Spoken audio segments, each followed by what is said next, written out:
প্রবণতা ইদানিং লক্ষ্য করা যাচ্ছে আমাদের দেশের শাসক আরএসএস, বিজেপি এবং প্রধানত মোদি শাহদের মধ্যে একটা বেপরোয়া মনোভাবের প্রতীক।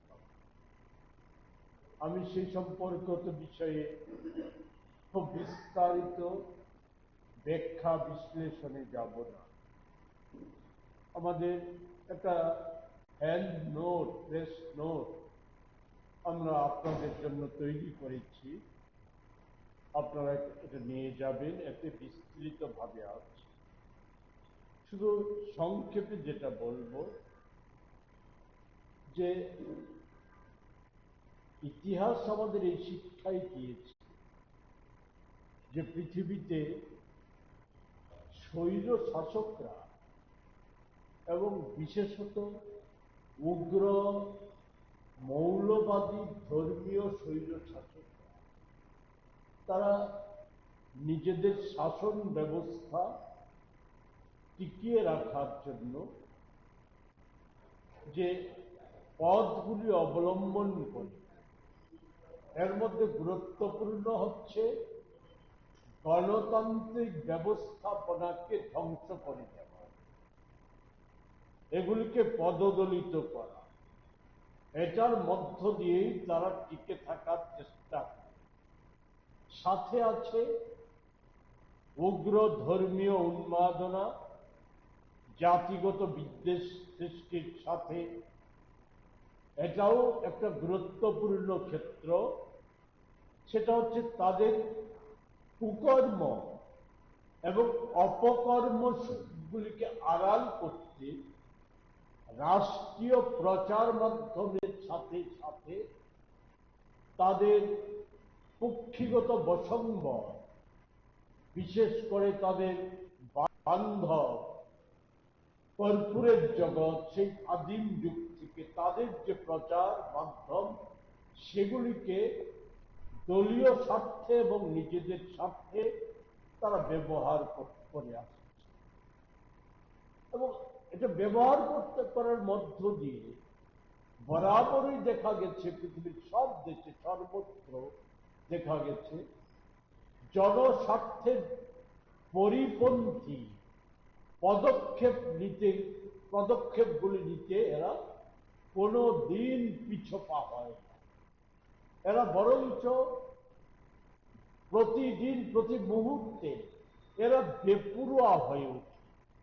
আমাদের দেশে, আমি আগেই বলেছি, এগুলি বিস্তৃত ব্যাখ্যায় যাব না, ভূমিকাটা করে আমাদের দেশে এর প্রতিফলনটা 2014 সালের পর থেকে এই প্রতিফলনটা দেখা যাচ্ছে। সকলেই জানেন, পুরনো কথা স্মরণ করিয়ে দেওয়ার জন্য 2014 সালের নির্বাচনের আগে বিজেপির প্রতিশ্রুতি, মোদীজির প্রতিশ্রুতি, এগুলি জানেন আপনারা। আমি সেই সম্পর্কে বিস্তৃত বলব।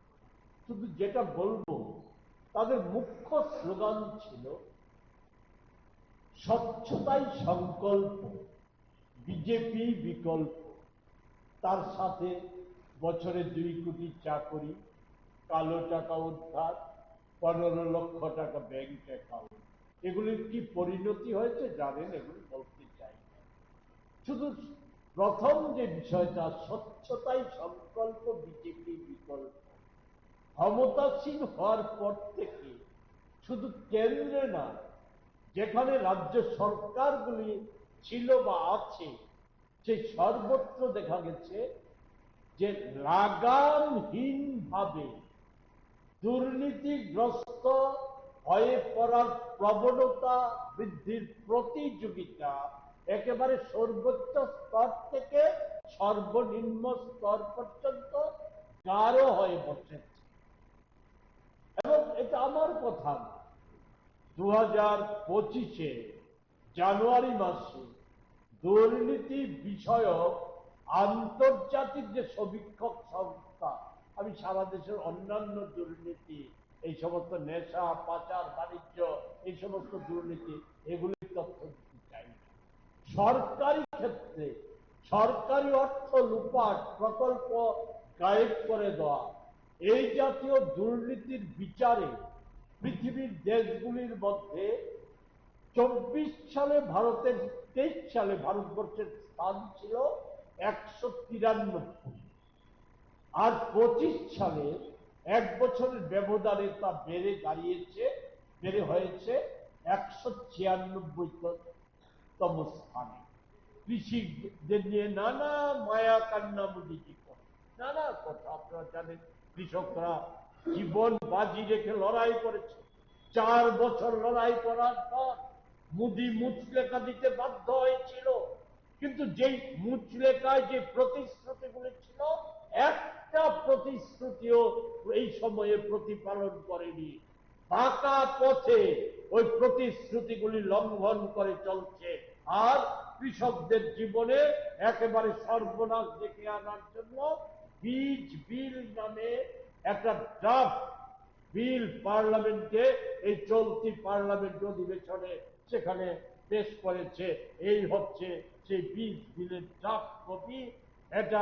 এতে যা আছে এটা অতি সংক্ষেপে আমাদের এই নোটে আমরা তুলে ধরেছি। শুধু একটা কথাই বলবো, যে বীজ বিলে যে সমস্ত বিষয়টা আছে, সেই বিষয়টা হচ্ছে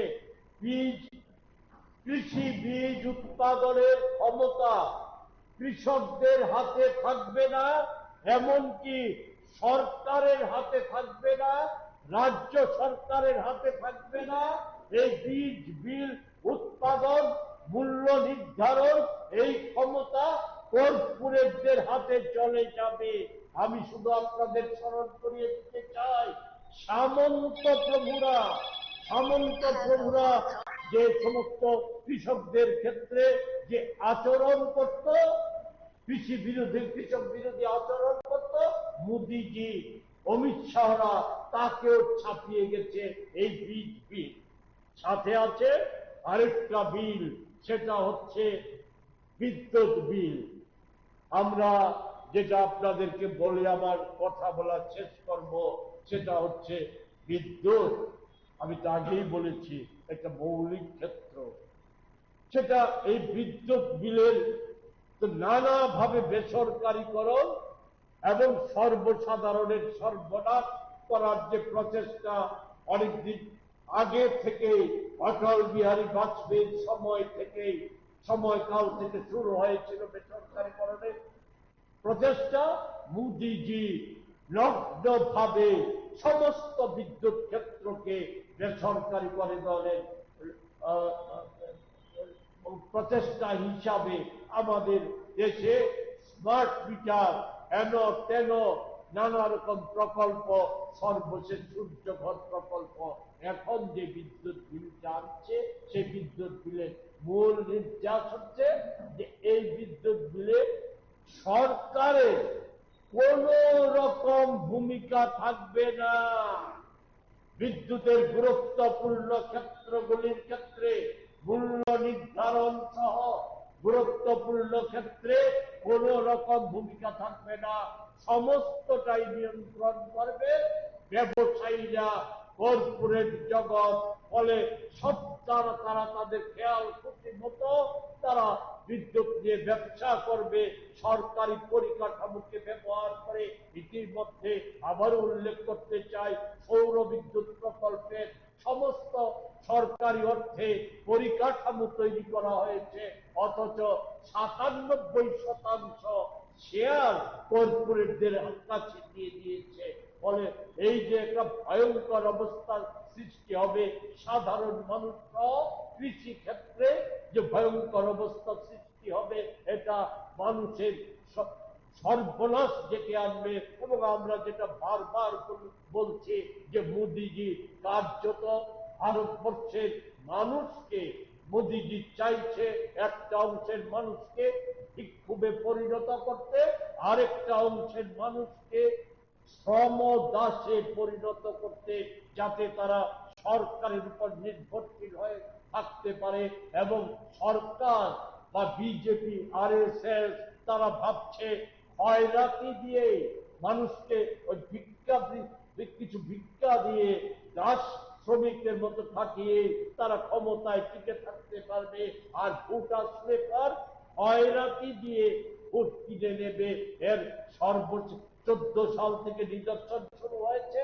সর্বশেষ নিদর্শন হচ্ছে বিহার ভোটের নোটিফিকেশন জারি হয়ে যাওয়ার পরও 1.5 কোটি মহিলাকে তাদের অ্যাকাউন্টে 10 কোটি টাকা 10,000 টাকা করে ঢুকিয়ে দেওয়ার ঘটনা এটাই প্রমাণ করে। ফলে এই জায়গায় এই যে সর্বনাশ করার যে নীতি, এই নীতির বিরুদ্ধে দেশব্যাপী যে আন্দোলন, সেই আন্দোলনের অংশ হিসাবে আমরা ত্রিপুরায় আমরা আগামী 8 তারিখ সোমবার আমরা আগরতলা দিয়ে এই ক্ষেত্রগুলিকে নতুন করে, আমরা তো আন্দোলনের ময়দানে আছি, বিশেষ করে শ্রম কোড নিয়ে এবং আমাদের রাজ্যের কৃষক শ্রমিকদের রাজ্যের গুরুত্বপূর্ণ দাবি দাওয়া নিয়ে, দ্রব্যমূল্য বৃদ্ধি রোধ নিয়ে, আইন শৃঙ্খলার চরম অবনতি, এর বিরুদ্ধে আমরা যে আন্দোলনে আছি,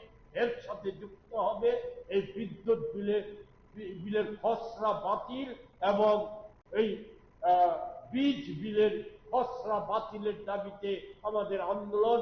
সেই আন্দোলনের অঙ্গ হিসাবে আগরতলাতে আমরা আগামী সোমবার 8 তারিখ আমরা মিছিল সংগঠিত করে আন্দোলনের সূচনা করব। সেই মিছিল থেকে আমরা বীজ বিলের যে ড্রাফট কপি, ইলেকট্রিসিটি বিলের যে ড্রাফট কপি, সেই ড্রাফট কপি পুড়িয়ে আমরা প্রতিবাদ ধ্বনিত করব। এর সাথে আমরা আপনাদের মাধ্যমে আমরা এই রাজ্যবাসীর কাছে, বিজেপির ভেতর অন্দরেও যে সমস্ত দেশপ্রেমিক গণতান্ত্রিক মানুষ আছে তাদের কাছে আবারও আবেদন করতে চাই, দেশ ও রাজ্যের এই যে সর্বনাশ, এ থেকে মুক্ত করার জন্য এটা কোন নিছক একটা দলের আন্দোলন কর্মসূচি নয়, কংগ্রেসের আন্দোলনের কর্মসূচি নয়। এই অবস্থাতে প্রধান দাবি, আমরা তো সেটা আমি বললাম, 8 তারিখের প্রধান দাবি হচ্ছে খসড়া বীজ বিল এবং বিদ্যুৎ বিল 25 যেটা পার্লামেন্টে উপস্থিত করা হয়েছে, এটা প্রত্যাহার করা, সাথে জনবিরোধী পার্লামেন্টে আমাদের যে বেসরকারীকরণের নতুন যে বিলগুলি আসছে, এই বিলগুলিও বাতিল করা। এই দাবিতে আমাদের রাজ্যব্যাপী যে ধারাবাহিক আন্দোলন, সেই আন্দোলনের সাথে যুক্ত করে, নতুন ভাবে যুক্ত করে 8 তারিখ সূচনা হবে আগরতলা শহর। 2,04,238টি কোম্পানি বন্ধ হয়ে গেছে। এতে যদি গড়ে 20 জন করে কাজ করে ধরি, কমে 20 জন করে একটা কোম্পানিতে, তাহলে সংখ্যাটা 4 লক্ষের উপর মানুষ কাজ হারা হয়েছে। এটা পার্লামেন্টে দেওয়া সরকারের তথ্য। ক্ষতিপূরণ কি পেয়েছে প্রশ্নে সরকার তার উত্তর জানানো। এই রিপোর্টে এর পাশে এই কোম্পানি যেমন বন্ধ হয়েছে, এর পাশে জানা গেছে মোদি জমানায় আপনারা সকলেই জানেন ভুয়া কোম্পানি, শিখন কোম্পানি, শেল কোম্পানির সংখ্যা পাল্লা দিয়ে বাড়ছে। কাগজে পত্রে রেজিস্ট্রেশনে পরে এই কোম্পানিগুলিতে কোন রকম কর্মসংস্থান নেই, এরা বেআইনি লেনদেন চালান। এই কোম্পানি বাতিলের সংখ্যা হচ্ছে 1,85,350। বাতিল কোম্পানিগুলির বিরুদ্ধে আইনগত কি ব্যবস্থা, শাস্তিমূলক কি ব্যবস্থা নেওয়া হয়েছে, এর কোনো উল্লেখ নেই। এছাড়া উনি নানা রকম দাবি করে আসছেন যে আমাদের শিল্পের উৎপাদনের যে গতি বৃদ্ধি হচ্ছে। আমি যে তথ্য গত অক্টোবর মাস পর্যন্ত সংসদ উৎপাদনের যে তথ্য প্রকাশ করেছে, তাতে এই বছরে অক্টোবরে আমাদের শিল্পে অগ্রগতির হার কমেছে 0.4%। বিদ্যুতে এই অবস্থা শোচনীয়। 24 সালের অক্টোবরে যেখানে ছিল 2% বৃদ্ধি বিদ্যুতে, 25-এর অক্টোবরে 6.9% সংকুচিত হয়েছে। একইভাবে ভোক্তা নন রিনিউয়েবল খাতেও তীব্র পতন, 24-এ ছিল 2.8% বৃদ্ধি, আর এবছরে তা 4.4% কমেছে। খননজাত শিল্প এবং দেশের গুরুত্বপূর্ণ উৎপাদন ক্ষেত্রে এই অক্টোবরে 1.8% বৃদ্ধি, অথচ গত বছর বৃদ্ধির হার ছিল 4.4%। পার্লামেন্টে কারণ হিসাবে সরকার স্বীকার করেছে ভোক্তাদের চাহিদা কমে যাওয়া, কর্মহীনতা বৃদ্ধি, ছাঁটাই, মজুরি কমে যাওয়া এবং অস্বাভাবিক পণ্যমূল্য বৃদ্ধি। তারপরেও মোদিজি দাবি করে তার চলতি বাহকরা গোটা দেশে বাদ্য বাজাচ্ছে 8.2% জিডিপি বৃদ্ধি বলে। এতো একেবারে যে সম্পূর্ণ ফাঁপা বুলি ছাড়া কিছু নয়, এই তথ্যেই প্রমাণিত। তারপরও যে কতটা ভয়ঙ্কর হয়ে উঠেছে মোদি, যে 10টি বিল এই স্বল্পকালীন সময়ে পার্লামেন্টে পাস করার উদ্যোগ নিয়েছে। আমি এগুলিও বিশদে বলবো না। এর মধ্যে উল্লেখযোগ্য হচ্ছে আমাদের পারমাণবিক ক্ষেত্র, যেটা স্বাধীনতার পর থেকে রাষ্ট্রের নিয়ন্ত্রণে ছিল, এই পারমাণবিক ক্ষেত্রটাকে বেসরকারীকরণ করে দেওয়া হচ্ছে, সুযোগ করে দেওয়া হচ্ছে এতে বিদেশিদের অনুপ্রবে। এর ফলে দেশের নিরাপত্তা বিঘ্নিত হওয়ার সম্ভাবনা দেখা দেবে। আমাদের ওই শিক্ষা ক্ষেত্রে যে স্বাধীন, উচ্চ শিক্ষার ক্ষেত্রে স্বাধীন ভূমিকা নেওয়ার জন্য ইউজিসি সহ যে সমস্ত সংস্থাগুলি কাজ করত, এগুলিকে উঠিয়ে দিয়ে শিক্ষা কমিশন নামে একটা ওই কেন্দ্রীয় সরকারের নিয়ন্ত্রণ, অর্থাৎ আরএসএস যাতে সরাসরি নিয়ন্ত্রণ করতে পারে এমন একটা কমিশন গঠনের প্রক্রিয়া নিয়েছে। আর এটাই উল্লেখ করব, বিমা ক্ষেত্রে 100% বিদেশি পুঁজি সহ কর্পোরেট পুঁজি ঢোকার সুযোগ করে দিয়েছে।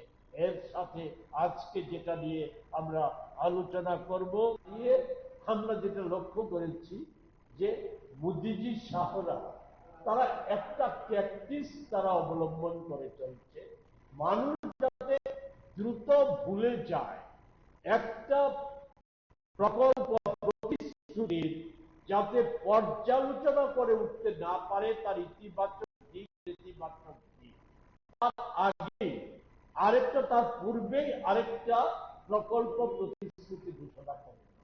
যেমন 2014 সালের প্রতিশ্রুতিগুলি কি হলো ভাবতে, ভেবে উঠতে পারতে না পারতে তারা ঘোষণা করে দিল নোটবন্দি এবং ডিজিটাল লেনদেন। কি পরিণতি হয়েছে আমরা আগে উল্লেখ করেছি, এগুলি আজকে আমরা বিশদে বলতে চাই না। আমরা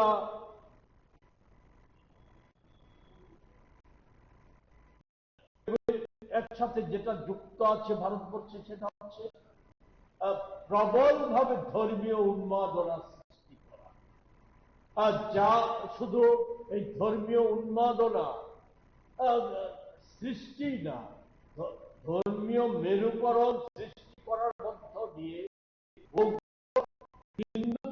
ব্রাহ্মণ্যবাদী যে রাষ্ট্র সেই গঠনের লক্ষ্যে তারা দৃঢ় পদক্ষেপে এগিয়ে যাওয়ার উদ্দেশ্যে এরা আমাদের দেশের গণতান্ত্রিক প্রতিষ্ঠানগুলিকে পরাজিত করা, দল দাসে পরিণত করা, সাথে সাথে গণতান্ত্রিক ব্যবস্থাপনাগুলিকে ধ্বংস করে দেওয়ার একের পর এক পদক্ষেপ নিতে, এবং এটা বিহার, আমি শুরুতে বলেছিলাম এই প্রবণতা সারা দেশ যখন বিহারের পর আতঙ্কিত এসআইআর নিয়ে কি হবে, মানুষ যে কোথায় যাবে, কি করবে ভেবে পাচ্ছে না। সেই সময়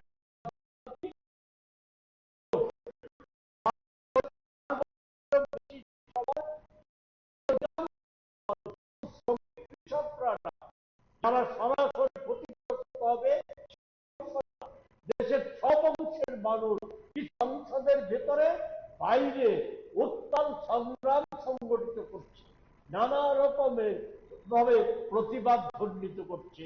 মোদিজি 21শে নভেম্বর থেকে শ্রম কোড লাগু করে বললেন কি, এর মধ্য দিয়ে আমাদের দেশের শ্রমিক কৃষক তাদের যে অর্থনীতি, তাদের কর্মসংস্থান, অর্থনীতি, শিল্পের বিকাশ, এই সমস্ত কিছু বাড়বে, যুবকদের কর্মসংস্থানের সুযোগ হবে, এই সমস্ত আরো নানা কথা বলল রাজি।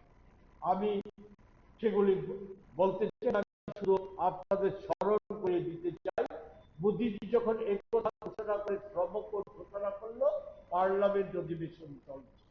প্রথম দিন তো পার্লামেন্টের বাইরে উনি এক প্রকার নানা রকম বক্তব্য রেখে বিরোধীদের নাটক, বিরোধীরা জনস্বার্থের কথাগুলি নাটক বলে অভিহিত করা সহ নানাভাবে কুৎসা করলো। 2 তারিখে পার্লামেন্টে যে তথ্য দিয়েছে সেখানে আমি সেগুলি শুধু আমি সংক্ষেপে শুধু উল্লেখ করব।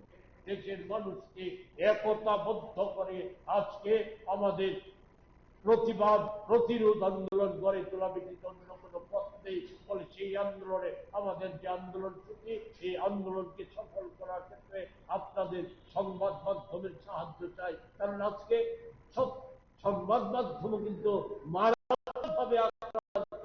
আপনাদের যে অধিকার 1955 আইনে আপনাদের স্বীকৃতি দেওয়া হয়েছিল, সেই সমস্ত অধিকারগুলিকেও কেড়ে নেওয়া হচ্ছে, করা হচ্ছে। আপনাদের স্বাধীনতাকে কেড়ে নেওয়া হচ্ছে। ফলে এর বিরুদ্ধে সম্মিলিত প্রতিবাদে সব অংশের মানুষের সমর্থনকে আমি আমার কথা বলা শেষ করছি। আমার সাথে শব্দ